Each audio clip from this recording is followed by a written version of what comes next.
Good afternoon, everyone. My name is Kirsten Galinsky. I am the development manager here at the Network of Enlightened Women. And this is our first session of the annual New Professional Development Week, where we offer opportunities and training sessions for women in our network to help them be successful in their career. And joining us this afternoon is Molly Wills, the founder and CEO of the Waverly Project, for a discussion on meaningful mentorships. Molly Wills is an expert in girls' development and leadership, faithfully building a platform to reengage biblical femininity and principles in today's culture. Molly writes curriculum and courses for the Waverly Project, which is her all girls faith based platform focusing on the power of mentorship and creative education. Girl Class is their chief program for girls starting in first grade and introducing creative practices, imparting values, and using mentorship, as an impactful and effective teaching method. Molly studied at the College of William and Mary, so if we have any fellow Virginians in here, and founded the Waverly Project in 2012 following her short career in fashion. Her concept and platform has served girls up and down the East Coast, as far east as South Africa and across the pond in the UK. She is passionate about faith, mentorship, and building out a new girl culture. Welcome, Molly. I'm so glad to have you join us this week for this session. Thank you so much for having me. I'm thrilled to be a part of this network and just speak on this very important topic. So thank you. Yeah. I know when I first got connected to you, you told me about the Waverly Project and how you were about to start a new program called the Mentor Society. So I Yes. just wondered if you could talk more about that and how at the Waverly Project you guys are creating meaningful mentorship connections among young women. Yes. I started the Waverly Project in 2012, which began the development of curriculum for girls starting in first grade. I just felt like God put it on my heart to start building this sort of wholesome culture from a really young age because we obviously evolve into our foundation, right, where we start from. So I began that journey, and it has led me into the older space because naturally girls have gone to college that used to do girl class. So our program is called Girl Class, and it's exactly what it sounds like. It's a class for girls to engage their imagination, their creative skill sets. We talk about travel and culture and history, and it's all led by young professional women that have graduated college and beyond. And so girls that did Girl Class in 2013-14 have now gone to college and graduated and have professions in the world. And so building this mentor society was a natural progression. It's so a part of my heart and where sort of I am personally right now. I'm 36 years old and I have cousins that are in their 20s, and I just care so much about that younger generation that's just below me. And so I think that mentorship, relationships, I mean, listen, relationships are the complete bedrock of society, right? And building those relationships, how we network, how we build them, how we connect with people is incredibly pivotal and important for our future and our future success. And so the Mentor Society has become, like I said, a natural dumping. Well, I shouldn't, that's not a proper way to explain it, but it's become a place for girls that have graduated the Girl Class program, that have experienced the culture of the Waverly Project. They recognize that it's different than what a lot of culture is putting out there, and they want a place to be as an adult. And so I always start with, you know, what we really focus on are values and understanding where you stand, what your values are, and how that sort of sets the tone for what type of mentor you're seeking out, what type of friendships you have, who's around you, who's influencing you, who's impacting your choices and how you think about things, which is why I'm such a fan of what you all do, because you are promoting and encouraging girls to stand up for their values and connect with other people who share similar values. And it's such a huge, important piece of building out your own network and finding the right type of meaningful mentor. Yeah, no, I love that whole concept of giving back to the organization that really got you to where you kind of are today with your, like you Yes, said, your alumni that went through the course and are now serving as mentors for that next generation of steps. Um, exactly. and I just want to take a side note. I totally forgot to mention, if you think of any questions for Molly or I during this conversation, please drop in the chat or the Q&A box. Um, and so I know also you meant you transitioned straight from fashion into the Waverly project. Yep. Did you have a mentor kind of guide it? Because that's a big Yep. jump and change of pace. Did you have a mentor guiding you through that, or do you have another personal experience for how a mentor really pushed you to get where you are today? Yeah, since I was a little girl, I had always wanted to be a fashion designer. I think that I'm a believer that as girls, we were born with these sort of feminine interests. So that's why so many little girls want to be fashion designers. It's not super original. So that was like my just obvious track after college. I worked for Ralph Lauren. I had an amazing mentor who was a designer there. And I also had some not so great mentors or um, female relationships that were competitive and not super supportive. And I was just like in this mindset of, I really want to be a cheerleader for anyone that's working with me. And that wasn't necessarily the case, which was odd to me. I was a bit naive for sure. But working in New York City in fashion, that was like definitely an intense environment. But I did have a really positive mentor. And I also, from a young age, I was always interested in building relationships with people that were older than me. I've had this like deep desire and understanding that I don't know everything and I need to find people who do know more than me. I think that's a critical thing to lead with, because it also sends a very open and vulnerable message to adults that then they want to help you. I think when you come out with this sort of like arrogant attitude, it definitely turns people off and it may um, inhibit the building of a very genuine relationship. I think it's key to be open. So I started to just seek out relationships that were in fashion, as well as like relationships that were just creative women that had done creative and things in their life and career. And so that is what really gave me this entrepreneurial bug that maybe I wasn't supposed to stay in fashion. And so it was actually through conversations. And I know we've talked about, is it important to have one mentor? Is it important to have multiple mentors? I think the answer to that question is very individual.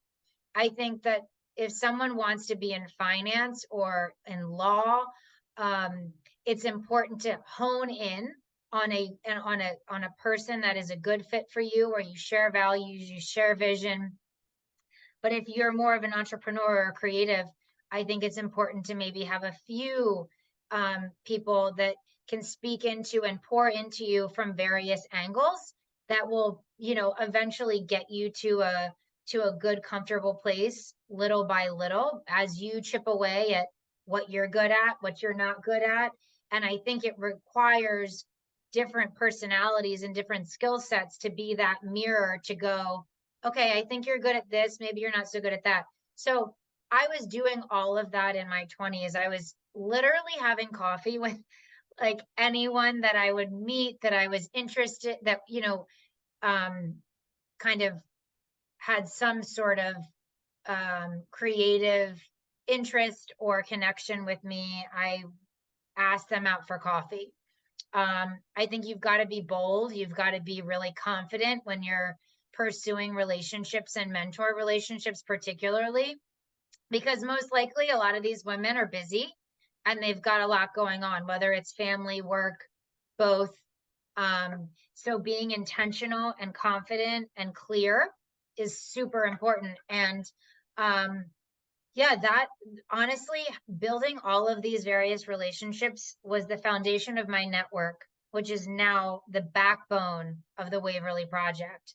And I have women from, 75 to 25 pouring into me and teaching me things um, constantly. And so I have a few now, I have a few very intentional mentors in my life, but um, what started off as mentor conversations, relationships in my 20s has now become, the Waverly Project's network and mentor society. So I forget what you were specifically asking me. Um, but Yeah. yeah.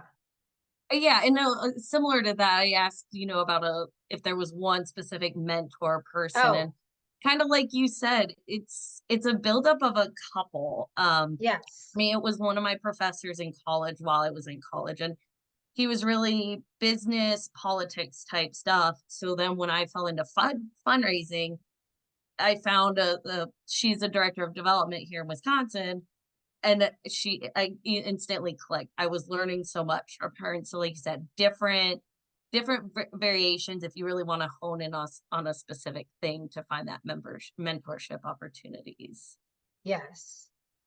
um so you mentioned, you were always striving to look for those that were older than you. I do Yeah. the same thing. Is there, and now you mentioned your mentors at the Mentor Society vary in age range. How can some of our women find that mentorship around someone that is the same age as them?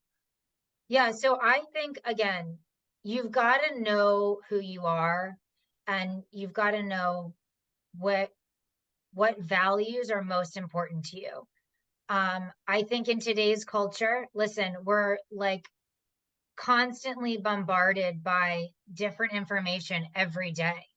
And this is why my faith is so important to me because my faith grounds me and reminds me, Molly, this is where you focus. This is what you know to be true. This is where that policy aligns. And therefore you can conclude, your own position on said issue, right? So I think with your peers, it's so important to have mentorship relationship. You think about it as like a trust. You want to have a really trusted friend, essentially, right? That you respect, that you will that will be looking out for your best interest, and what they're pouring into you and what they're saying to you aligns with where you see yourself in the future and what you want for your future. And I think like when you're in your 20s, it's really hard to edit because you're still figuring it all out, right? You're sort of sure about some things, then you're not sure about other things. I get it. Obviously, we've both been there. And you have to have grace with that process. I'm such a believer in just taking it day by day and obviously doing the best you can based on what you know, right? To be true. But I think that having peer on like the healthy peer relationships, mentorships, maybe it's a person that's 1 year older than you, even younger. I mean, I'm learning things from some of my girls that are in their 20s because their perspective is a little different from me, but I trust them. I know where they come from. I know their, excuse me, I know their values align with my values. I know that their heart is aligned with the things that are important to me in my heart. And so it's a match that is sustainable and effective. You don't want, and this is something that I do want to share, for once I left Ralph Lauren and I decided to open the or found the Waverly Project, I was looking for anyone that would help me. And yes, I kind of recognized when these fits were maybe not a great fit. And I would pivot. I would, but I do think that I allowed too many people to influence me in the early days that were not aligned with me. And it wasn't until 2020 that I finally realized the exact type of woman. She was conservative. She was a Christian. She had girls. She worked in the workforce for more than 10 years. Like, I literally made a list of attributes and values that I wanted to look for. And I wanted that type of person to influence me and the Waverly Project's future. And I have like 3 people now in my life that are so solid that I would trust with my social security number, and I would trust I trust their input. If I have a major decision to make that I'm not totally sure about, I know that these 3 women I could go to, and unanimously they probably would say something similar, and I would 100% have faith in their decision. I can't say that I had that same confidence in even 2019. So I think it's like we've talked about, you start to realize more and more as you get older and you grow up and you figure out your calling more and more, you hone in on your focus, you start to realize your non-negotiables, and you got to stick to those non-negotiables because that's going to affect your output completely. So say you had like a list of 4 or 5 negotiables about what you're looking for in a mentor. They're like-minded with you, they have experience doing what you kind of want. Say they fit maybe 3 out of 4.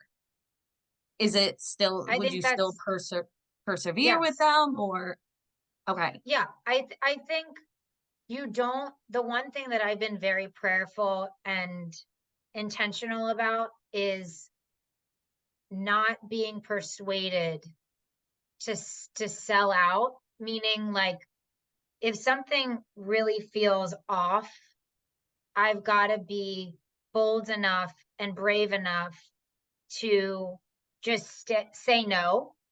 Um, so I think that there's a learning curve, right? Like as you evolve, as you grow, you start to figure out what your non-negotiables are. Now, I now probably will make sure I have all 4. But that's because of the season I'm in and where Waverly is positioned right now and what our goals are for 2024 and 2025.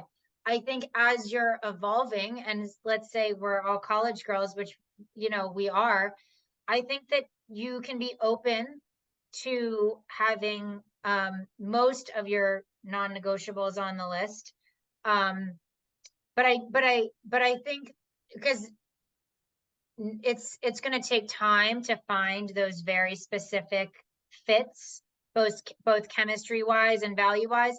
But what I will say is that I think you need to be very discerning, and you need to be careful, even especially if it's not a complete fit, just be aware of that. And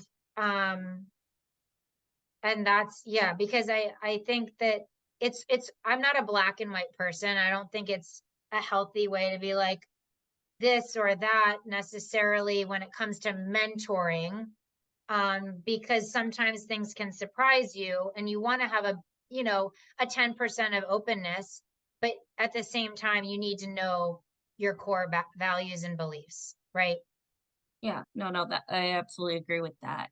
Um, I want to go back to the pouring into and giving back to the younger generations. Yeah. So some of our women on the call are current college students and some are recent graduates and members of our professional network. What are some helpful tips for them to start being a good mentor while they're still at this young age? So we at our Mentor Society, it starts in college, and because they have the opportunity to mentor to our younger girls that are in girl class enrolled. Um, I think, I know this is going to sound crazy. I think babysitting is an incredible opportunity to, I mean, you're working, but you're also building a network because those people you're babysitting for have jobs and relationships with people that could help you. Um, and I think starting where you have any sort of community and tapping into that community, whether it's a church community that has a children's ministry, um, whether it's where you're currently and working and employed, and there's a younger girl that could potentially use some encouragement. I just think that you need to be aware of your own community. You need to look for it within what has been given to you. I'm such a believer that God provides us very on purpose community and people, but it's up to us to recognize what's in front of us, right?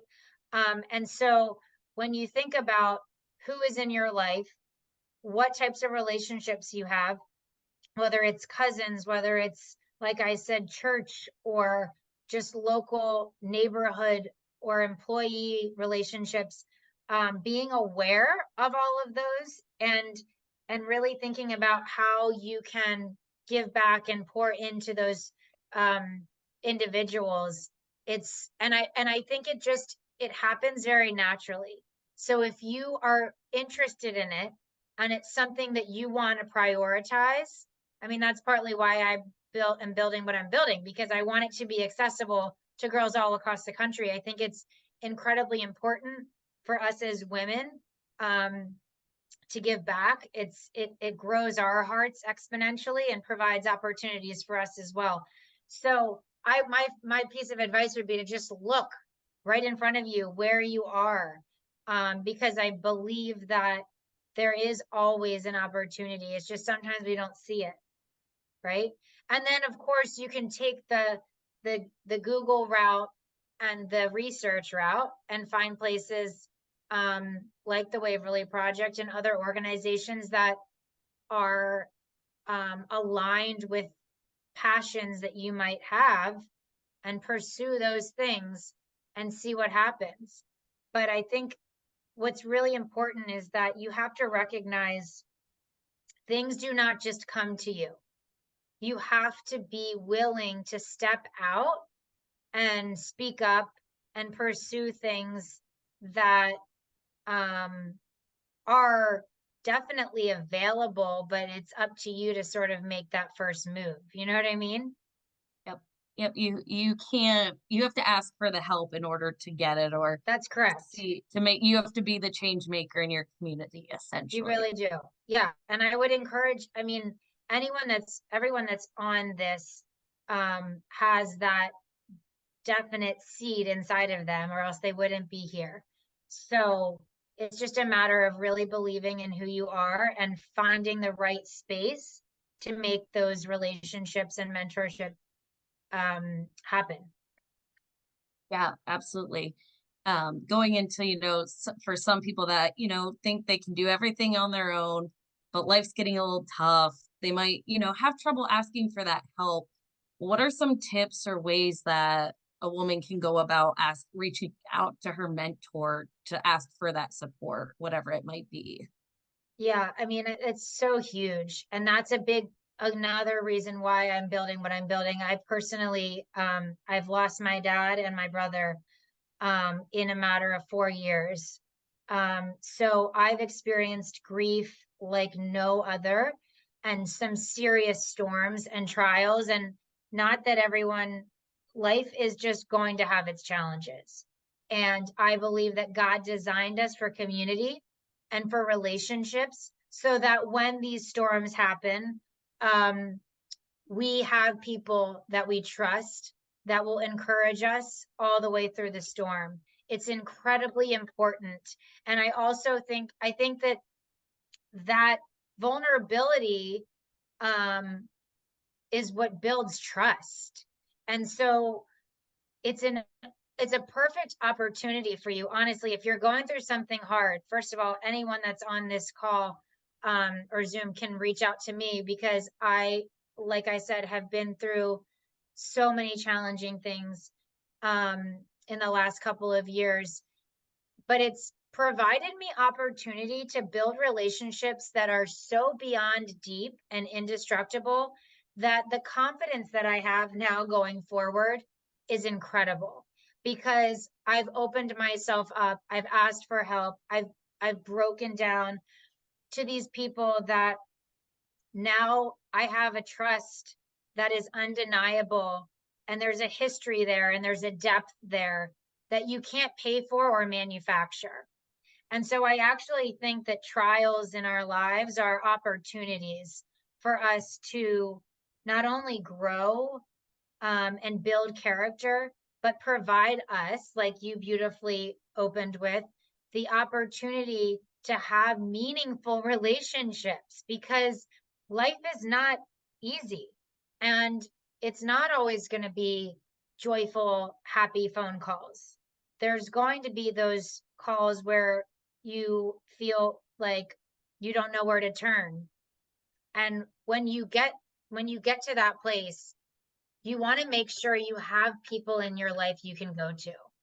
And so starting the process of seeking these relationships young is so wise and so um it's so helpful for when those circumstances arise. And listen, like my situation is extreme in a sense, but I had tremendous anxiety from when I was 15 years old. And I've had to navigate that for the last 15 years, 20 years of my life, which has given me a roadmap in so many ways and has led me to people and women that have championed me and cheered for me and guided me through that process as well. So, we can't do life alone. Whether you're building a business, whether you want to build a business or just grow in your career, you have to recognize that that openness and that vulnerability is critical in creating trust and depth and ultimately a success because you want to be able to process all of those things and grow through them. Because, like I said, I believe that our challenges are actually just opportunities in disguise. And so it's important to think about it from that perspective, right? Have you found that you've kept your personal and professional mentorships relationships separate, or do you find there's overlap there? There's overlap. I'm an open book. So I think that this is going to vary based on personality, right? Some people may want to have like a spiritual mentor who's just there to guide them and walk them through through challenges and things that come up in life. I personally, I mean, even my finance advisor, knows everything about me, and we have an understanding and a connection that is special, that is of value, and that is intentional. So I find the more you open up, the more whole and full your life kind of becomes because you're able to receive so much more. I think it works in those conversations and relationships in a very powerful way when you open up. Obviously, you're going to do it when it feels appropriate, you know, and have these connections when it feels natural. You don't want to force these things, but I would encourage girls to, yeah, just do um what feels appropriate, what's put on your heart, and to not hold back because I do think that there's tremendous blessing when you share. Because what I've learned too is you never know what the other person is going through. Just this morning, actually, I had coffee with one of my mentors, and she got a phone call during our coffee and found out that her aunt had passed away, literally at coffee. And I, believe that I was there in that moment to like grab her hand across the table and just let her just stare at me for a couple seconds and not say anything. And we had that kind of moment. And I was prepared for it because of what I've experienced. So you just never know how your openness and vulnerability can build relationship. So I encourage the openness always. Yeah, and kind of going back to the foundation of these meaningful relationships with the mentor, when you first started, did you have that discussion where you're like, will you be my mentor? Did it just come, like you said, naturally, fell into place? You just had that automatic assumption? That's a great question. Um, I have now started to be specific and say, can you mentor me in this? I need help with my nonprofit. You've built a nonprofit. Can you help me here? Sometimes it's just a buddy who is 20 years older than me and I have coffee with, and it's organic. And I just consider her a mentor. And I think she probably feels this, that she's mentoring me and it's not said. So, again, I know that's not very helpful. I think it can be both. And it depends what season of life you're in, where you are, and what you're looking for. If you know what you're looking for, and say you want to move up in some role, and you know that you can find a mentor that has had the same exact journey as you go to them and you specifically say, hey, can you mentor me through this process? I admire who you are and how you have built your career and or whatever, fill in the blank. So I think it can go both ways. I do believe people are, me specifically, like if someone came to me and asked, I would appreciate it if they actually led with, can you mentor me specifically in this area? Because it provides clarity and direction. So I think, yeah, again, it can go both ways. I like that, the intention when you're pursuing someone, because I kind of, when I found my mentor, again, started as a peer of like 5 years older than me. And Yep. then it was just kind of assumed when I would say, hey, can we go grab coffee? I want to pick your brain on fundraising mailing type thing. But I like that really intentional, like you're my fundraising mentor. Yeah. Well, Almost. I think that when you're I like to think of mentorship as like building a relationship. So when you're younger, starting off thinking about them as relationships, like I'm going to be intentional about the types of relationships that I have in my life. I want a creative, someone who's in the creative world. I want someone who's in the legal world, whatever, being intentional. And then it can kind of evolve as you evolve and you become more clear about what you're looking for. And so then that relationship then has a name. And it's like, okay, this is definitely a mentor relationship, or this is just a very good friend of mine now who I admire and we have a friendship. So I think I like to think of mentoring as they are relationships. They're obviously, there's a purpose behind them, right? Because you want to learn and grow from your said mentor. So it's kind of it's about what season of life you're in and how you're building, and what you're building. But clarity certainly never could hurt. Absolutely.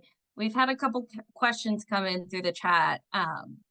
Any advice for those who will be starting medical school and how to find conservative physicians? Oh, this is so good. So, oh, this is a loaded question for me. Um, oof.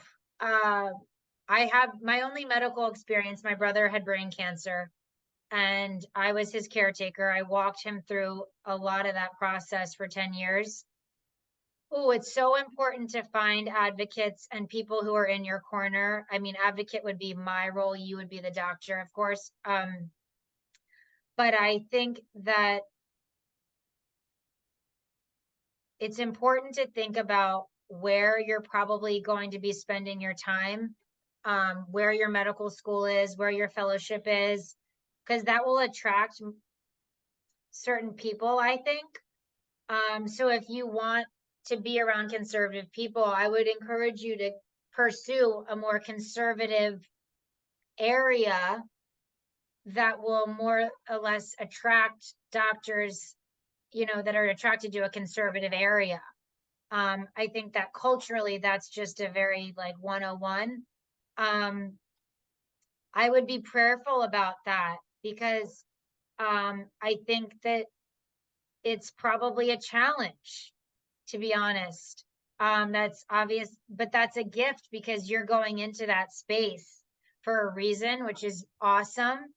And so, yeah, I mean, I think that thinking about the location is very important, and then finding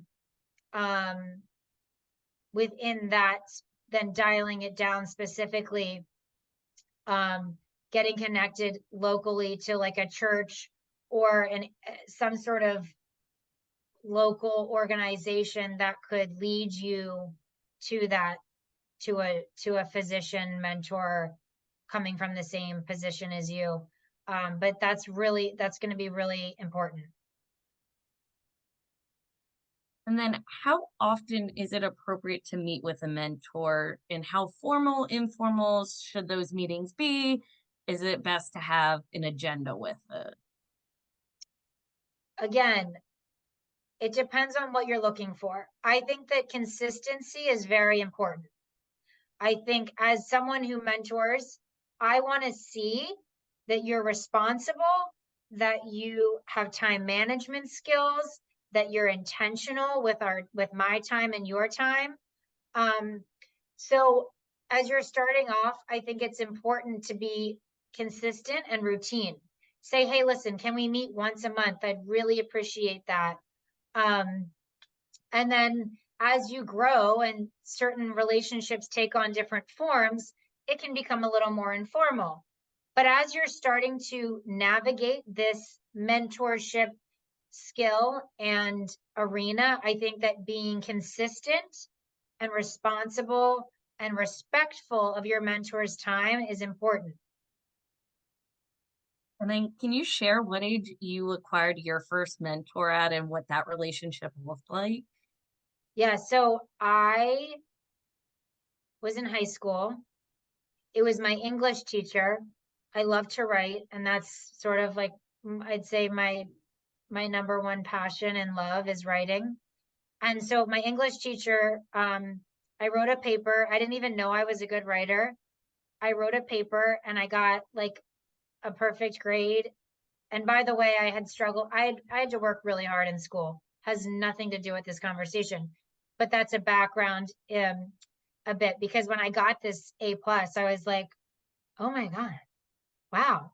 And so I went up to her. I asked her,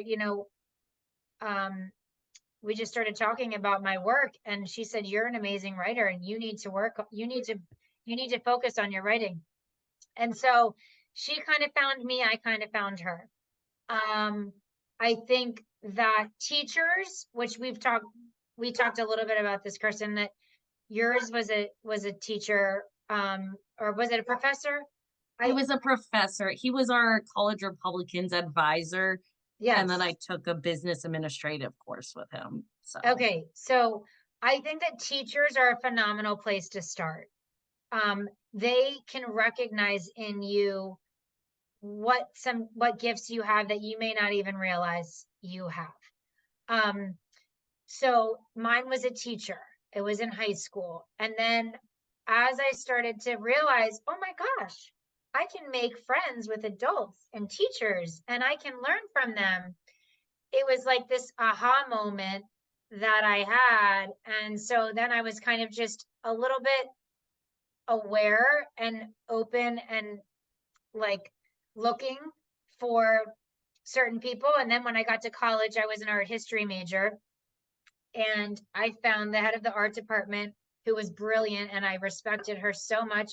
And I started meeting with her, and she did not think I was a good writer, by the way, but I learned a lot from her.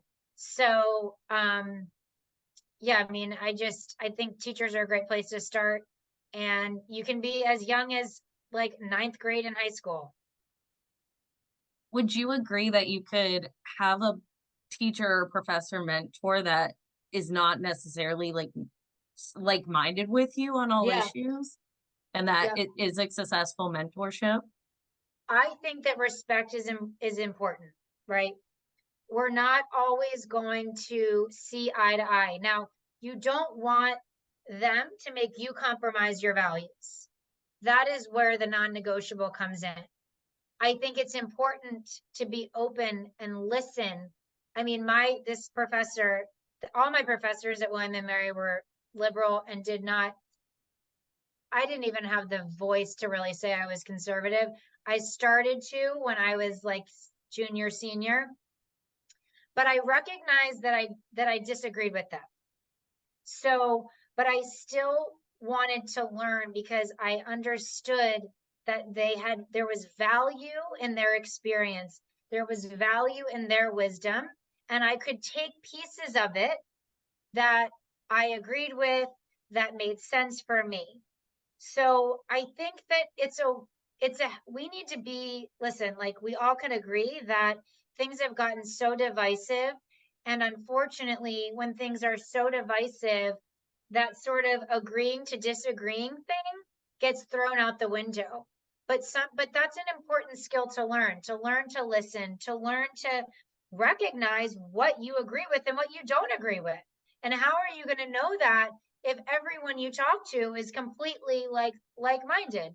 Yep. So again, when you're making really important decisions for your life, you want those decisions to line up to your value system.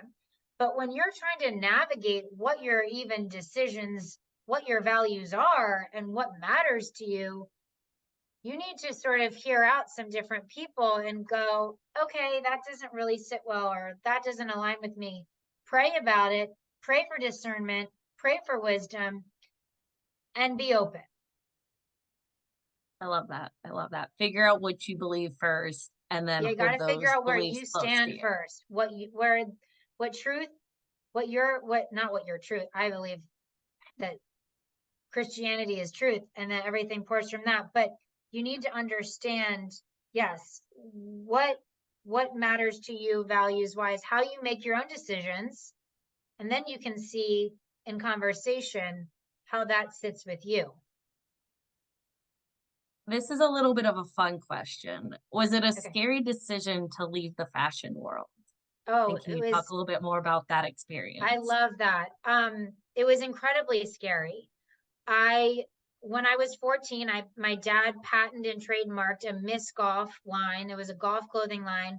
I wanted to design golf wear that was like cute and could be worn all over, not just on the golf course. And so I had this dream that I was really building with an AP portfolio. With college, I was an art history major. So my whole identity was fashion. Like I lived and breathed it. I was drawing all the time. But God had a different thing in mind. And I knew in my heart of hearts that something was missing. And so I decided to listen to that small voice that said, Molly, this is great. And this is a part of you. And you're going to get dressed every single day of your life. And you can style yourself every day and be creative in that way. But I have something else for you. It was incredibly scary. I had my dream job. When I was a little girl, I would go onto Ralph Lauren's website because that was the only website my parents allowed me to go on. And it was monitored. And we had dial up internet back in the day, which you guys probably have no idea what that means. But we'd plug into the wall. I could get on AOL, AIM, and Ralph Lauren. and I would go and sketch from that website, and I created designs based on my scanning the internet of Ralph Lauren. So when I got a job at Ralph Lauren, it was like literally my dreams came true. And I was working my way to being an assistant designer, and I let it all go. And everyone thought I was crazy. And by the way, I didn't even have a real concept. Like Waverly still is confusing to people. And this is 12 years later. So it was the biggest risk of my life. But I have to say, it was the best decision I have ever made, besides meeting my husband and marrying him. And I now have the ability to do so much more than I could have ever done if I had just kept myself streamlined into the fashion world. I have purpose in my work. I have creativity and design. And so, yeah, there's going to be decisions you have to make, which again is why having mentors are so important, because when you have these feelings on your heart, you need to have someone in your life who can identify the significance of what's on your heart and say, this might look great now, but what you have on your heart is tremendous and you need to go for it. Or you need to have someone who says, I don't know if that's a great idea. And so I had one person who literally got on the phone with me, and she said, there is something to this, Molly. You got to do it. You have to like pursue this. And that one conversation, which had many before that, gave me the courage to quit my job and start the Waverly Project. So yeah, I mean, I still think about what could have been, and I mean, I'm human, but I'm so grateful I have the platform that I have and the purpose that I have.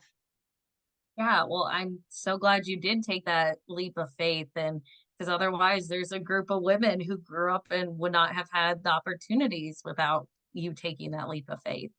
Um, we're close to wrapping up, so I just wanted to ask if there's any last tips or advice about meaningful mentorships or, taking a leap that you'd like to leave our audience with today.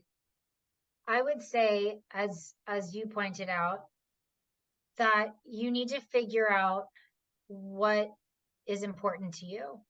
Um, you're in a beautiful season of your life where you have everything ahead of you, and you're just building those foundational blocks. It's exciting, it's inspiring, and it's incredibly important to think about what you want. Do you want a family? Do you want to be a wife? Do you want to pursue um, a job that has always been on your heart? Because there will be sacrifices. You cannot have it all. I have to be honest with you. There will be, you can have it all in different seasons of life, but you can't have it all at once. And so it's important to think about what that looks like. I don't encourage people to try and control everything, because I believe God designs or guides us through the process, which is a relief and freedom. But I do think it's up to us to think about and be intentional about what it is we feel on our heart, what we were born to do, what our gifts are, understand all of those things and start there. Bring people around you who will encourage you to figure out who you are, what your gifts are, and how they can kind of how you can build those steps into a future that you want. Because some people, I have so many friends, I can't even tell you, who decided to go the corporate route, and now they're 35, they have this awesome job, but they're still single. And so that's okay. But you got to think about if that's okay with you. Because again, these things take effort, work, intentionality, hard work. And so you got to think about what you need to do today, tomorrow, the next day in order to sort of build your future. And it's a beautiful place to be. It's so exciting. And, you get to really paint your canvas how you want it. And you just got to think about what you want. Awesome. And Well, yeah, I'm that's sorry it. if you, well, thank you so much, Molly. We appreciate this wonderful discussion you had. Thank And you. thank you everyone for joining us this afternoon. And I hope you will join us tomorrow at 12:30 Eastern time. We will be hosting Lydia Ocampo, the outreach manager at Talent Market. Will be joining us to explain the big picture of the job application process and provide tips for creating a strong resume and cover letter. So Thank you so thank you. much. I loved it. Absolutely. Thank you so much, Molly. Bye. Bye.